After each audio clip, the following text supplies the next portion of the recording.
Nabigla nga ako, akala ko yung dati pang presyo. Ngayon tumaas ng 150 kasi 1.3 lang ang bigay nila sa amin ito eh. Ngayon 1.450 na. Walang magawa si Noel Valdez kundi bumili pa rin ng espesyal na bigas na paborito ng kanyang pamilya.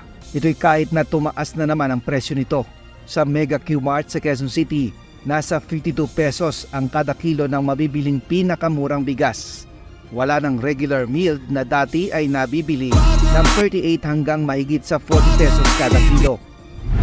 Ayon sa mga retailer, wala naman silang magawa kundi mag-adjust din ng kanilang presyo dahil mataas ang kanilang hango sa kanilang mga supplier. Laki na tinaas ko ng presyo. Alam magagawa. Igal lang ko sa Bukaw sa Intercity. Mataas na presyo ng palay ang sinasabing dahilan ng mga supplier kaya't nagpatong din sila ng presyo sa bigas. Sa tindahan ni Aling Christie sa Mega Q-Mart, 5 piso ang itinaas ng kada kilo ng bigas. Sabi nung supplier namin, hindi pa steady yung presyong ito, baka tumaas pa. Hindi pa daw steady, baka tumaas pa.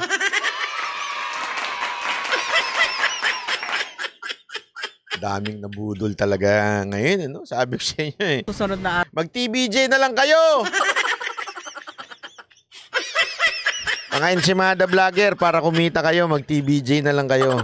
Sige na, sige na. Anyway. Araw pa, tataas pa raw. Ayon sa Ayun, sabi na 20 pesos 1/4 lang pala, hindi per kilo. Correct. Correct. Federation of Free Farmers, mahigpit na supply ang pangunahing dahilan. Sabi pa ni Boss Dada, hindi daw masarap yung murang bigas na 55, 52. Ng pagtaas ng presyo ng bigas. Bukod sa kakaunti ang ani sa lokal na tanim, ay konti din Coco pandan na kanin ay bigas. Ano kay lasa niyan? Lasang coco pandan ba talaga yan? Binabad ba sa coco pandan? Ano yan? Bakit naging ganyan yan? Hindi pa ako nakatikim yung coco pandan eh. Masarap daw yan eh, di ba? ang pumapasok na imported. Ay, dinorado. Di ba yun? Ay, iba pala yung dinorado. Kala ko yung... Ano yung dilagyan ng dura? Ganon, dinorado. Joke lang. Pasensya na, hindi po kasi ako namamalengke kasi hindi na po ako kumakain ng bigas eh. We. Sa restaurant lang, kayo naman. Pero ako kasi hindi ako nagsasaing. Pagka dito sa bahay, laging laging chop suey. Chop suey forever. Naamoy yan ng mga negosyante. Siyempre, yung iba dyan, Nag-silent viewer lang po ako. Totoo nga po, puro si Tulpo yung topic niya. Boring. Madam, naintindihan mo yung sinasabi niya. Ako, hindi sumakit ang ulo niyo. Hindi ko maintindihan sinasabi nun, ha? Ayon sa grupo, aani na ang mga magsasaka bago matapos ang Setyembre, pero sa Oktubre pa posibleng maramdaman ang pagbaba ng presyo ng bigas sa merkado. Sa pagdinig sa House Committee on Agriculture and Food noong nakaraang linggo, isa sa rekomendasyon ng DA ay bigyan ng green lane ang pagpasok sa bansa ng mga imported na bigas para makarating. Yun, bigyan ng green lane ng mga imported na bigas. I-priority natin yan.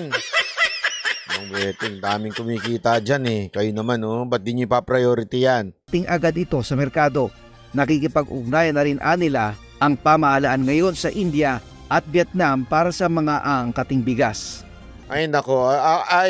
Sa totoo lang, ito lang, bakit nakakatawa lang talaga itong senaryo sa Pilipinas, ano? Tayo ay bansang, alam nyo talagang totoo yung yung dati, yung I think 1950s yun eh. Tayo talaga ang nag-e-export ng bigas. Alam ko yung time na yan na, I hope I'm correct on this part. Kasi naalala ko yan eh, pinag-aralan namin yan ng history ng Korea. Pinag-aralan ko yan, kala nyo ha. Nagpunta pa ako ng Korea para pag-aralan yun, history ng Korea. At tayo ang nagpo-provide ng bigas sa kanila noon kasi naggegerahan ng North at South.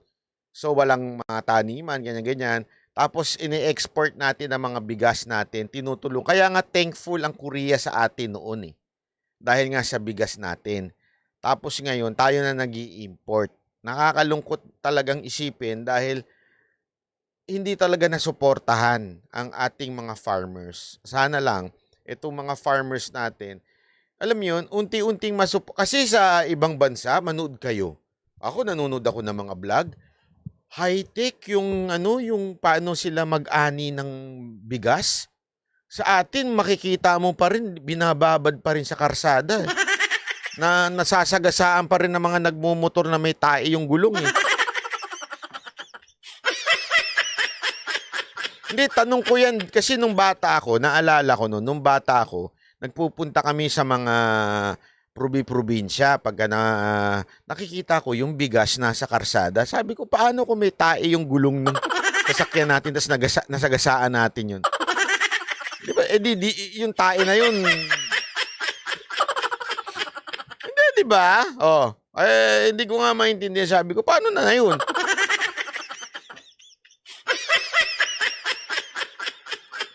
Oh, so saeng hanggang ngayon meron pa rin noon, 'di ba? Meron pa rin mga ganun-ganun sa probinsya. Kaya nga hindi ko lang maintindihan paano nangyari at bakit ganun. Siguro napakagaling ng sekretary ng Department of Agriculture natin, no?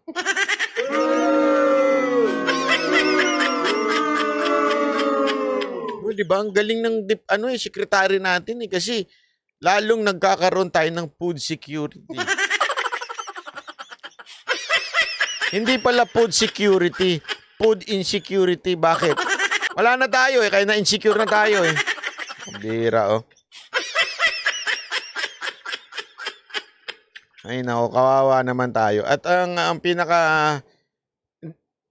pinaka-ironic dito na part, di ba? Pinaka-ironic na part kasi yan yung pinaka-concrete na ipinangako ng presidente na magiging 20 pesos ang bigas. Ipinangako niya yan before the election. At nung election na, anong nanalo na siya, iniba niya na, pangarap na. Tapos, ito pa matindi. Yung departamentong nag-handle nun, siya ang sekretary. Ewan ko na nga lang kung hindi ka pa rin magigising bilang isang tanso. Ewan ko sa'yo. Wala nang gigising sa'yo. Honestly, Hindi, alam mo kung ano naaalala ko dito? Ito, wag naman kayo pero ang naaalala ko dito, alam mo yung may namatay na rich man at saka yung mahirap na si Lazarus. Naalala niyo yung sa Biblia, di ba? May sinabi doon na nung namatay yung rich man, tapos napunta siya sa impyerno, tapos yung napunta sa langit, tapos nakiusap yung rich man. Sabi niya kay Abraham sinabi niya na, Abraham, can you allow me go back and talk to my friends and mga loved ones so that they would believe, ganyan. As ang sagot ni Abraham, kahit meron pang dyan, bumangon sa pagkamatay, if they do not believe the prophet that God has sent, hindi sila maniniwala. Alam mo, minsan naaalala ko yan. Totoo lang Naalala ko yan na sa mga sa pangyayari ngayon. Sabi ko, kahit anong talagang mangyari, message na nangyayari ngayon, kung ang tao talaga bulag na. Walang biro. Kasi, sampal na sa atin ito Sobrang sampal na sa atin na meron tayong bayan na puno ng tubig, puno ng farm, pero nag-aangkat ng bigas, nag-aangkat ng gulay, nag-aangkat, pati isda, inaangkat. Tapos ang presidente natin, ang sekretary ng departamento nag-handle doon. And yet, hindi tayo magising-gising. Sabi ko, kahit ano pang dumating na hindi maganda sa bayan natin, mukhang hindi na talaga magigising yung iba. Yun na naisip ko, walang biro. Pero hindi yun ang message ng Bible na yun Hindi yun. Iba yung message doon Pero naisip ko lang talaga, sabi ko, paano na? Parang wala na talagang Parang kahit sarado na talaga isip nila. Sarado na isip nila na hindi na kami magigising, ganito na to forever. Basta, mamamatay kami na Marcos loyalist, mamamatay kami Marcos loyalist. Oo, namatay kayo sa gutom. Pero, Marcos loyalist pa rin sila. Nagigets nyo?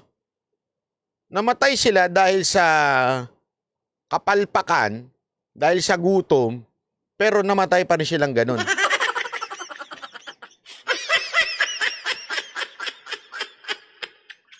Isipin mo, pinanganak sila. Nakaganon na yung kamay nila.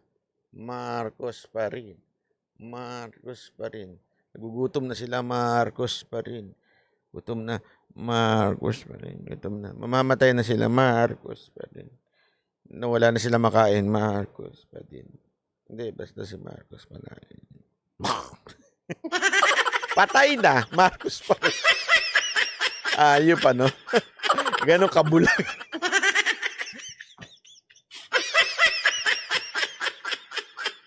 Alam mo, it's funny but it's really true. Totoo. Gutom na kayo. Marcos pa rin kayo. Hindi kayo natatawa sa sarili nyo?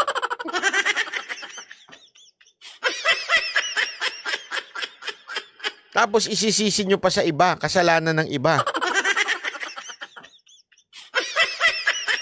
Alam mo, Gina Lopez Marquez, kulto na yan. Actually, perfect term yan. Bakit? Kasi pagpapa-aaralin mo, manood ka sa meron kasi ako mga pinapanood sa Netflix sa documentaries ng mga kulto. Pag pinanood ko hindi nila alam talaga na, alam nila na kulto yung sinusunod nila, pero sumusunod pa rin sila. Ganon sila kakulto. Sabi ko nga, walang pinagkaiba sa politika. Pareho lang eh.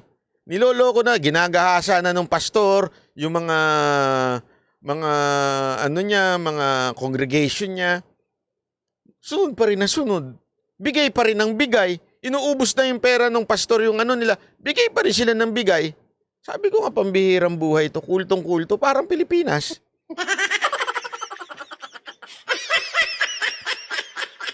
Hindi, sa totoo lang makikita mo yung pagiging kulto. Hindi lang naman sa politika, kahit sa vlogger, ang dami diyang kulto. Alam na nilang malimali yung vlogger nila, sige pa rin. Sinusunod pa rin. Diba? Isipin mo caught na nila in the act na tinitwist yung truth. Isipin mo, ako at saka si Anarot, pinagagawa nila ng istorya na kesyo nangingi kay Anarot dahil sa mga biro ko dito. Alam nyo naman, biruan namin yan. Matagal na namin biruan yan. Yung shades pa lang, biruan na namin yan. Kay Boss Randel, biruan na namin yan. Pero yun ang gagamitin nila to deceive their people, their followers, and yet their followers will believe. How stupid is this?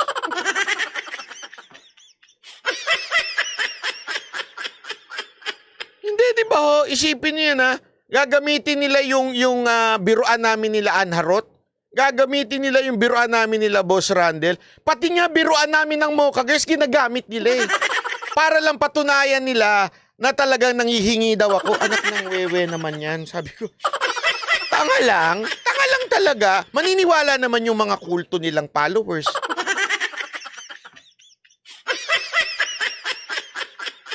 Isipin mo kung ikaw may utak, sandali, magkakaibigan to mga ito Nag-aasaran to mga ito Di ba? Pambirang buhay yan. Ang sabi nga nito, opo, napanood ko yan, pati yung Ray-Ban kay Yorme.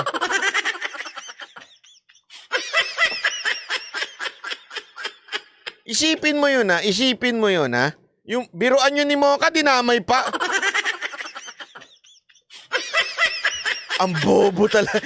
Tapos naniniwala, doon ka magtataka. Lantaran ng niloloko sila nung vlogger nila. Harap-harapan. And yet paniniwalaan nila.